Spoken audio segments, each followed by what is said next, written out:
Hello dear learners, PG is here and welcome see you in PG point.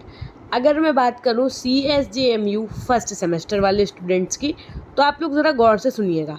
आप लोगों के exam पहले हुए थे, फिर भी रिज़ल्ट क्यों नहीं आया अभी तक? तो देखिए, थर्ड सेमेस्टर वालों का रिज़ल्ट इस वजह से पहले आ चुका है क्योंकि उन लोगों के जो पेपर हुए थे वो मात्र 2 विषय थे। थर्ड सेमेस्टर में आपके 2 विषय होते हैं, इस वजह से उन लोगों का रिज़ल्ट पहले आ गया। आप लोगों के एक्चुअल में इस बार कितने सब्जेक्ट्स थे? 4 सब्जेक्ट्स थे। तो इस वजह से आप लोगों की कॉपी चेकिंग होने में जो है वो समय लगा। हालांकि कॉपीज़ तो चेक हो चुकी हैं, नंबर अपलोडिंग में भी टाइम लगता है भाई। ज़्यादा सब्जेक्ट्स होंगे तो ज़्यादा टाइम लगेगा। तो अल्टीमेटली मैम हम लोगों का रिजल्ट कब आ जाएगा, ये एक बहुत बड़ा आप लोगों का क्वेश्चन है। ठीक है, तो वैसे तो सुनवाई थी कि 3 दिन के अंतर्गत या 20 तारीख तक आ जाना चाहिए आप लोगों का भी रिजल्ट। तो आप लोग एक बार चेकआउट करते रहिएगा, है ना। कैसे चेक करना है रिजल्ट आपको हम ये भी बता दे रहे हैं। आपको गूगल पे जाना है, CSJMU रिजल्ट लिख दीजिएगा। जैसे ही आप CSJMU रिजल्ट लिखेंगे, आपके सामने पहली साइट ये वाली दिखेगी आपको। इस वाली लिंक पे क्लिक करिएगा। इस वाली लिंक पे क्लिक करते ही आपके सामने ऐसा दिखेगा। यहाँ आपको फिल करना है 2022-23 कोर्स टाइप में रेगुलर, एग्ज़ाम टाइप में बीएड, कोर्स में आपका बीएड, ईयर और सेमेस्टर में यहाँ पर अभी आपको 3 दिखेगा। जब आप लोगों का लॉन्च होगा तब यहाँ पर आपको 1 भी दिखेगा। आप अपना रोल नंबर डालेंगे, सर्च करेंगे, आपका रिजल्ट आ जाएगा। तो देखो कैसे आपको यहाँ पर सबसे पहले जब आप सिलेक्ट करेंगे तो आपका बीएड एक कैसा कोर्स है? यूजी कोर्स है, तो यूजी पे टिक करिएगा। आप लोगों ने रेगुलर बीएड कर रहे हैं तो आप लोग रेगुलर टिक करेंगे। उसके बाद में बीएड कहीं नहीं दिखता है, वहाँ पर बैचलर ऑफ एजुकेशन दिखता है, which is the full form of BEd. तो वहाँ पर आप टिक कर रहे होंगे। बहुत बच्चे तो ढूंढते रहते हैं कि मैम बीएड दिख ही नहीं रहा है, तो मैं आपको बता दूं बीएड नहीं दिखता है, बैचलर ऑफ एजुकेशन दिखता है। उसके बाद में जैसे ही आप स्क्रॉल करेंगे तो यहाँ पर आपको देखो सेशन टाइप में आपने 2022-23 फिल करना है, कोर्स टाइप रेगुलर हो गया, ये कोर्स टाइप आपका यूजी हो गया क्योंकि अंडर ग्रेजुएट लेवल का होता है, और एग्जाम टाइप रेगुलर। कोर्स में आप ये फिल करेंगे। जैसे ही ईयर और सेमेस्टर की तरफ जाएंगे तो जब आप लोगों का आना होगा तो 1 दिखने लगेगा। 1 पे क्लिक करिएगा, फिर यहाँ पर रोल नंबर पे अपना रोल नंबर डालिएगा और सर्च कर लीजिएगा। ठीक, और अब जैसे यहाँ पर अभी 3 लिख कर के आ रहा है, यहाँ पर आपको एक ऑप्शन और देंगे 1 का, तब आप उसको टिक करेंगे। ठीक, तब आपका रिजल्ट शो हो जाएगा।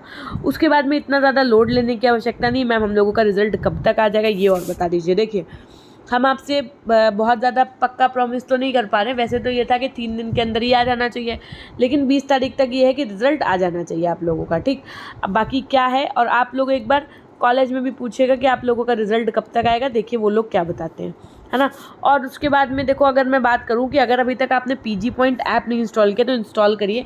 मैं आपको सेकंड सेमेस्टर के रिगार्डिंग एक बहुत अच्छी बात बताने जा रही हूं, तो वीडियो के एंड तक बने रहिएगा। सबसे पहले आप पीजी पॉइंट ऐप इंस्टॉल कर लीजिए। ऐप इंस्टॉल करते ही जैसे आप उसमें आगे बढ़ेंगे रजिस्टर करके, तो यहाँ पर आपको कोर्सेस का ऑप्शन दिखेगा, ई नोट्स का ऑप्शन दिखेगा।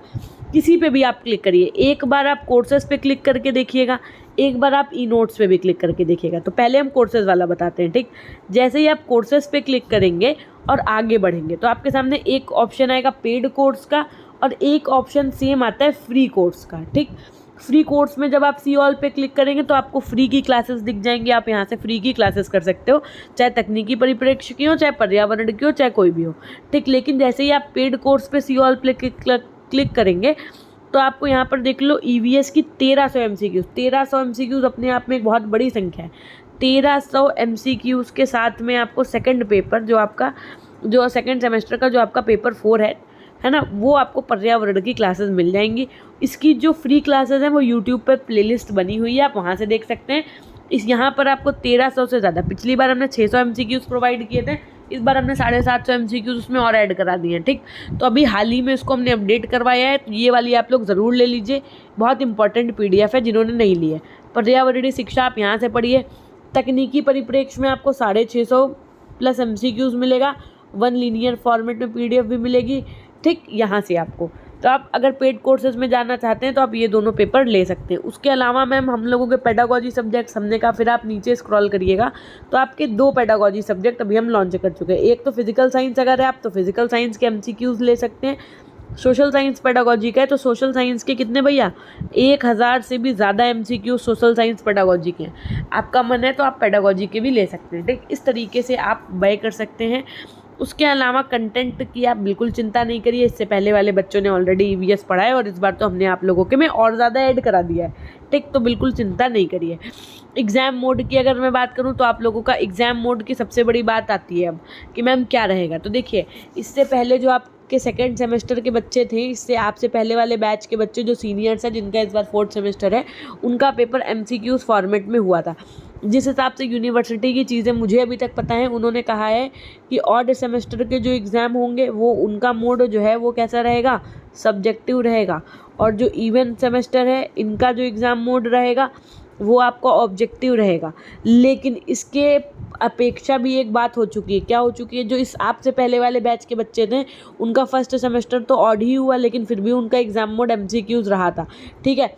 तो अंतिम समय में ये लोग अपना निर्णय बदल सकते हैं, उसके लिए हम लोग कुछ नहीं कर सकते हैं ना। लेकिन सुनने में तो यही आया है कि एग्ज़ाम मोड इन लोगों का क्या रहने वाला है, ऑब्जेक्टिव ही रहने वाला है ना।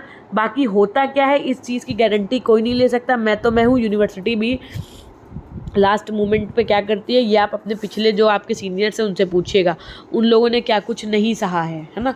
अब बाकी आप लोगों की अगर मैं बात करूं तो प्रयास तो यही है कि MCQ फॉर्मेट में हमने सब प्रोवाइड कर दिया। इन केस अगर ऐसा होता है कि पेपर थ्योरेटिकल हो जाता है, एक 0.1% चांस है, अगर मान लो ऐसा कुछ हुआ है, तो मैं यहाँ पर बैठ के आपसे वादा करती हूँ कि आपको मॉडल पेपर में प्रोवाइड करवाऊंगी, ठीक है, थ्योरेटिकल अगर थ्योरेटिकल होता है तो। अन्यथा की स्थिति में आपके पास ऑब्जेक्टिव पर्याप्त कंटेंट है। लेकिन क्या मैम सिर्फ PDF पढ़ने से 90% नंबर आ जाएगा? हमने कहा बिल्कुल नहीं।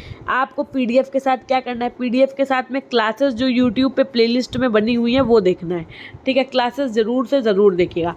उसके अलावा आप लोगों के पेडागॉजी सब्जेक्ट्स क्या हैं, अब तक अगर नहीं डिसाइड कर पाए हो तो एक दिन तो कॉलेज चले जाओ भैया, और अपने हेड ऑफ डिपार्टमेंट जो भी आपके सर या मैडम हो उनसे पूछिए जा करके कि मैम हमारे ग्रेजुएशन में ये विषय थे, तो इस बेसिस पे हमारे पेडागॉजी सब्जेक्ट्स, टीचिंग सब्जेक्ट्स क्या होंगे। क्यों? क्योंकि इन्हीं के आधार पर आपकी टीचिंग लगाई जाएगी, ठीक है, इन्हीं के आधार पर आपकी पेडागॉजी 1 और पेडागॉजी 2 की फाइल बनेगी, जिनका रोल 3rd सेमेस्टर में बहुत है। क्यों मैम? हमने कहा 3rd सेमेस्टर जब आपका आएगा इसके बाद, तो 450 नंबर में से 150 नंबर घटा दो, ठीक, कितना बचा भैया बताओ? 300, ठीक, 300 नंबर पूरे प्रैक्टिकल के होते हैं और 150 नंबर मात्र आपके क्या होते हैं, सब्जेक्ट जो आपका पेपर होता है 75 नंबर वाला उसके होते हैं, ठीक है। तो इस वजह से अभी आपको पेडागॉजी फाइल्स वगैरह सब बनानी होंगी उन्हीं सब्जेक्ट्स की, तो अपने पेडागॉजी विषय ज़रूर क्लियर कर लीजिएगा। और उसके अलावा आप एक बार अपने कॉलेज में ज़रूर पूछिएगा कि मैम हम लोगों का एग्ज़ाम मोड क्या रहने वाला है, कॉलेज में क्या बता रहे हैं, ये ज़रा आप हमें कमेंट सेक्शन में बताइएगा कि मैम हमारे कॉलेज में कह रहे हैं सब्जेक्टिव होगा, हमारे में कह रहे हैं ऑब्जेक्टिव होगा। तो ज़रा एक बार आप भाई इतनी फ़ीस दे रहे हो, 1-1 लाख रुपए भी आप दोगे, लग जाएगा आपका पूरा BEd करने में, तो एटलीस्ट आप उनसे पूछिए, तो आप अपना फ़र्ज तो अपना उत्तरदायित्व तो पूरा करिए। उसके अलावा एग्ज़ाम आपका, मैं आपको यहीं बैठ के अभी बता दूं कि एग्ज़ाम हर हालत में आपका जून के लास्ट वीक से लेकर के, ठीक, जुलाई के फर्स्ट वीक तक हो जाना है, ठीक। क्योंकि मैम क्यों ऐसा, क्योंकि उसके बाद में आप लोगों का जुलाई के मिड से सीटेट के एग्ज़ाम शुरू हो जाएगा, जो कि आपका भैया कब से कब तक चलेगा, जुलाई से अगस्त तक चलेगा। अगर जुलाई से अगस्त तक आपका सीटेट का एग्ज़ाम चलेगा ना, तो आप ये समझ के चलो कि सीटेट का एग्ज़ाम अगर जुलाई अगस्त तक चलेगा, तो फिर उसके बाद क्या ये सितंबर में अपने परीक्षाएं करवाएंगे। इस वजह से सीटेट के एग्ज़ाम की वजह से ये जो अपनी परीक्षा करवाएंगे वो जून के अंतिम सप्ताह से लेकर के जुलाई के प्रथम सप्ताह के मध्य करवा लेंगे, ठीक है।